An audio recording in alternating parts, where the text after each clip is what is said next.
பிரியமானவர்களே, இயேசுவின் நாமத்தில் உங்களை வாழ்த்துகிறேன். இந்த இடம் எப்படி இருக்கு? ரொம்ப அழகா இருக்கிறா. மலேசியாவில் போர்ட் டிக்சன் என்கிற ஒரு இடம் இருக்கிறது. ரொம்ப அழகான கடற்கரை பகுதிகள் நிறைந்த ஒரு அழகான ஒரு பட்டணம். ஏராளமான டூரிஸ்டுங்க வர்றாங்க. பெரிய பெரிய ஹோட்டல்கள் தங்குற இடமெல்லாம் இருக்கிறது. பார்க்கறதுக்கு ரொம்ப அழகாக இருக்கிறது.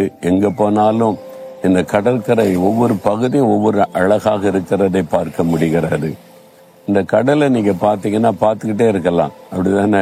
ரொம்ப இன்ட்ரெஸ்டிங்கா இந்த கடல் அலைகளை பார்த்துக்கிட்டே இருந்தா கூட மனசுக்கு ரொம்ப சந்தோஷமா இருக்கும். அந்த அலைகள் வருவது, அதனுடைய சத்தம், தேவனுடைய சிருஷ்டிப்பு தான் எவ்வளவு அருமை பார்த்தீங்களா? எதுக்காக இதெல்லாம் ஆண்டவர் உண்டாக்கினார்? மனிதர்களாகிய உங்களுக்காக, எனக்காக. நாம் இதெல்லாம் பார்த்து சந்தோஷமா அனுபவிக்கணும், மகிழ்ச்சியா இருக்கணும் என்பதற்கு எல்லாவற்றையும் ஆண்டவர் நமக்காக சிருஷ்டித்தார். ஏன்னு சொன்னா, நம்ம மேல வைத்திருக்கிற அன்பு. ஆண்டவர் உங்க மேல அன்பா இருக்கணும்னு நீங்க எதிர்பார்க்கறீங்கல்ல, ஆண்டவரை மேல அன்பா இருக்கணும் அப்படின்னு எல்லாம் எதிர்பார்க்கறீங்கல்ல. நீங்க ஆண்டவரை நேசிக்கிறீங்களா?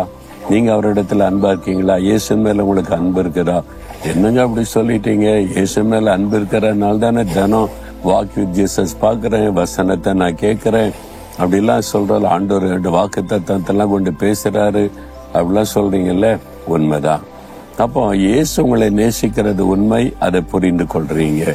ஏன்னா அவர் சிலுவையில் உங்களுக்காக மரித்து அன்பு கூர்ந்தார் அப்படின்னு வேதத்துல பார்க்கிறோம். அப்ப இயேசுவை நேசிக்கத்தா அவருக்கு என்ன செய்றீங்க? என்னங்க இப்படி கேட்கறீங்க? சர்ச்சுக்கு போறேன், அவருக்கு காணி கொடுக்கறேன், அதெல்லாம் முக்கியம் இல்லை. அவர் ஒன்றை எதிர்பார்க்கிறார். என்ன எதிர்பார்க்கிறார் தெரியுமா? யோவான் 14:23 ஒருவன் என்னில் அன்பாயிருந்தால் அவன் என் வசனத்தை கை கொள்ளுவான். இயேசுவின் மேல நீங்க அன்பு வைத்திருக்கிறீங்கன்னு சொன்னா, அவருடைய வசனத்தை கை கொள்ளுவதுதான் அவர் மேல் அன்பாய் இருப்பதற்கு அடையாளம். நான் இயேசுவை நேசிக்கிறேன், Jesus I love you love you love you நம்ம சொல்லுகிறோம். சொல்லணும், அதுல ஒரு சந்தோஷம் இருக்கிறது. வெறும் வார்த்தையில சொன்னால் போதாது. அவர் எழுதி கொடுத்திருக்கிற வசனத்திற்கு நம்ம கீழ்ப்படிந்து அதை கை கொள்ளும் போதுதான் ஆண்டவருடைய உள்ள மகளும், என்னுடைய மகன் என்னுடைய மகள் என் மேல அன்பாக இருக்கிறான், அதனால என் வார்த்தைகளை கை கொள்ளுகிறான் என்பதாக.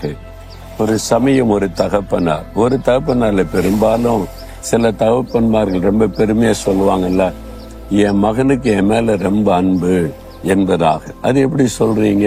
நீங்க வீட்டுல இருக்கும்போது அன்பா இருக்கிற மாதிரி பேசலாம். வெளியில எல்லாம் போகிறான்ல மகன், காலேஜுக்கு போறான், வெளியே ஃப்ரெண்ட்ஸோட போகிறான், எல்லாம் இருக்குல்ல அப்படின்னு சொன்னா, இல்ல என் மகனுக்கு என் மேல நான் ரொம்ப அன்பு, அது எப்படி சொல்றீங்க அப்படின்னு கேட்டா, நான் என்ன சொல்றேனோ அதை அப்படியே ஏற்றுக்கொள்ளுவான், என் வார்த்தைக்கு அவன் மரியாதை கொடுப்பான், கீழ்ப்படிவான். மகனை இத்தனை மணிக்கு வந்துடணும்ப்பான்னு சொன்னா கரெக்டா அத்தனை மணிக்குள்ள வீட்டுக்கு வந்து விடுவான். மகனை இது வேண்டாம், மகனே அது தேவையில்லப்பான்னு சொல்லி சரிப்பா அப்படின்னு சொல்லிடுவான். ஏன் செய்யக்கூடாது? ஏன் போகக்கூடாது? ஏன் எனக்கு உரிமை இல்லையா? நான் என்ன சின்ன பையனா? நான் வாலிபன் ஆயிட்டேன்? ஒன்றுமே ஒரு நாள் அவன் பேசுவதே இல்லை. அவன் தன் விருப்பத்தை சொல்லுவான். என் ஃப்ரெண்ட்ஸோட நாங்க போறேன் அப்படின்னு சொன்னா, நான் யோசித்துட்டு நல்ல ஃப்ரெண்ட்ஸ் தான், போயிட்டு வரட்டும்னு சொன்னா சரின்னு போவான். வேண்டாம் மகனே, இது எனக்கு சரியா தெரியல, நீங்க போக வேண்டாம்னு சொன்னா சரிப்பான்னு சொல்லிடுவான். ஒரு நாள் வாக்குவாதம் பண்ணினதில்லை, திருப்பி பேசினது இல்லை, தான் விருப்பத்தை நிறைவேற்றுவதற்கு என்கிட்ட வாக்குவாதம் பண்ணினது கிடையாது. என்ன சொன்னாலும் அதை அப்படியே அவன் ஒபே பண்ணுவான், கீழ்ப்படிவான், ஏற்றுக்கொள்வான் என்று சொன்னார். அதுதான் உண்மையான ஒரு அன்பு. ஒரு தகப்பன் மேல பிள்ளை வைத்திருக்கிற அன்பு என்பது தகப்பனுடைய வார்த்தைக்கு மரியாதை கொடுத்து கீழ்ப்படிவது, அந்த வார்த்தையை அப்படியே கடைபிடிப்பது. அதே மாதிரிதான் நம்முடைய தகப்பனாகிய இயேசு கிறிஸ்து கூட ஆண்டவர் நம்மிடத்துல என்ன எதிர்பார்க்கிறார்? நாம நேசிக்கிற ஆண்டவர்னு சொல்லி பாட்டு பாடி கொண்டிருப்பதை அல்ல, அவருடைய வார்த்தையை நம்ம கை கொள்ளுகிறோமா? இயேசு இப்படி சொல்லி இருக்கிறார், அதைத்தான் நான் செய்வேன். இயேசு இப்படி நடந்து கொள்ளுன்னு எனக்கு சொல்லி இருக்கிறார், அப்படித்தான் நடந்து கொள்ளுவேன். இயேசு எனக்கு இதை செய்யக்கூடாதுன்னு சொல்லி இருக்கிறார், நான் செய்ய மாட்டேன். அவருடைய வார்த்தையின்படிதான் நடப்பேன். அதுதான் இயேசுவின் மேல நாம் வைத்திருக்கிற உண்மையான ஒரு அன்பு. நீங்க யோசித்து பாருங்க, இப்போ யோசித்து பாருங்க, இயேசுவை நேசிக்கிறீங்களா? உங்க இருதயத்துல கை வைத்து யோசித்து பாருங்க. இயேசு சொன்னதுக்கெல்லாம் கீழ்ப்படிந்து அவருடைய வார்த்தை கை கொள்றீங்களா? இங்க எழுதி கொடுத்திருக்காருல, நீ எப்படி வாழணும், ஒரு வாலிபன் எப்படி இருக்கும்னு எழுதி கொடுத்திருக்கிறார். சிறு பிள்ளைகள் எப்படி இருக்கும்னு அவர் சொல்லி இருக்கிறார். ஒரு கணவன் எப்படி இருக்கணும்னு சொல்லி இருக்கிறார். ஒரு மனைவின்னா அந்த மனைவி எப்படி நடந்து கொள்ளணும்னு சொல்லி இருக்கிறார். ஒரு பெற்றோர்னா அவங்க எப்படி நடந்து கொள்ளணும்னு சொல்லி இருக்கிறார்.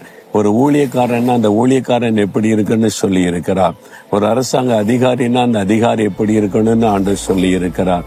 எல்லாமே ஆண்டவர் சொல்லி இருக்கிறார். அவருடைய வசனம் நம்ம இப்படிதான் வாழணும் என்பதாக சொல்லி கொடுத்திருக்கிறார். உலகம் எப்படி வாழும், உலக மக்கள் எப்படி வாழுவாங்க, அவங்களுக்கு நலமாய் தோன்றுகிறபடி வாழுவாங்க, பேசுவாங்க. நாம் உலகத்தார் அல்ல. நம்ம உலகத்திலிருந்து பிரிக்கப்பட்டு மெய்யான ஆண்டவரை பின்பற்றுகிறவர்கள். அவருக்கு தான் உண்மையான நிலைமை தெரியும். அவர் என்ன சொல்லுகிறார் என்பதை கவனித்து அவருடைய வார்த்தைக்கு நம்ம செவி கொண்டு தாண்ட சொல்லுவார். என் பிள்ளைக்கு என் மேல ரொம்ப அன்பு, என் வார்த்தையை விட்டு அந்த பக்கம் இந்த பக்கம் விலக மாட்டான். நான் என்ன சொன்னால் அப்படியே செய்வான். அதுதான் ஆண்டவரை சந்தோஷப்படுத்துகிற ஒரு காரியம். அதனால நான் தினம் காலையில இந்த வேதத்தை வாசிக்கும் போது அதுல கை வைத்து சொல்ல, ஆண்டவரே உம்முடைய வார்த்தைகளை நான் விசுவாசிக்கிறேன், அதை வாசித்து தியானிக்கிறேன், ஆனா அதன்படி நடக்கணும், உம்முடைய வார்த்தையின்படி நான் வாழணும், எனக்கு உதவி செய்யுங்க, கிருபை தாங்கன்னு இந்த வசனத்துக்கு ஒப்பு கொடுத்து ஜெபித்து தான் நான் வாசிக்க ஆரம்பிப்பேன். ஒரு வசனத்தை கொண்டு ஆண்டவர் பேசினால் அதுல கை வைத்து ஜெபிப்பேன். இந்த மாதிரி நான் வாழணும், இந்த மாதிரி குணத்தை எனக்கு தாரும், இந்த மாதிரி சுபாவத்தை எனக்கு தாரும், நீர் விரும்புகிறபடி இப்படிப்பட்ட ஒரு வாழ்க்கை வாழ என்னை ஒப்பு கொடுக்கிறேன். அப்படி ஜெபிக்க தான் நம்முடைய வாழ்க்கையில பரிசுத்தத்தின் மேல பரிசுத்தம் உண்டாகும். ஆண்டவரோட ஐக்கியம் நமக்கு பலப்படும். ஆண்டவர் நம்மை நெருங்கி வருவார். என் மகன் என் மகள் பேருக்காக ஜெபிப்பதில்லை, பேருக்காக பைபிள் வாசிப்பதில்லை, என் வார்த்தையை உண்மையாய் ஏற்றுக்கொண்டு அதன்படி நடக்க அர்ப்பணிக்கிற என் பிள்ளை என்று சொல்லி உங்களை நெருங்கி வருவார். அப்ப ஆண்டவர் மேல உண்மையான அன்பு இருக்கிறதை நீங்க வெளிப்படுத்தணும். சரியா? நீங்க சொல்லுங்க, ஆண்டவரை பார்த்து, ஆண்டவரே நான் உம்மை நேசிக்கிறேன், இயேசுவே உம்மை நேசிக்கிறேன், உம்முடைய வார்த்தைகள் எதுவானாலும் நான் கை கொள்ளுவேன், அதன்படி நடப்பேன், அதற்கு என்னை ஒப்பு கொடுக்கிறேன். இயேசுவின் நாமத்தில் ஆமேன், ஆமேன்.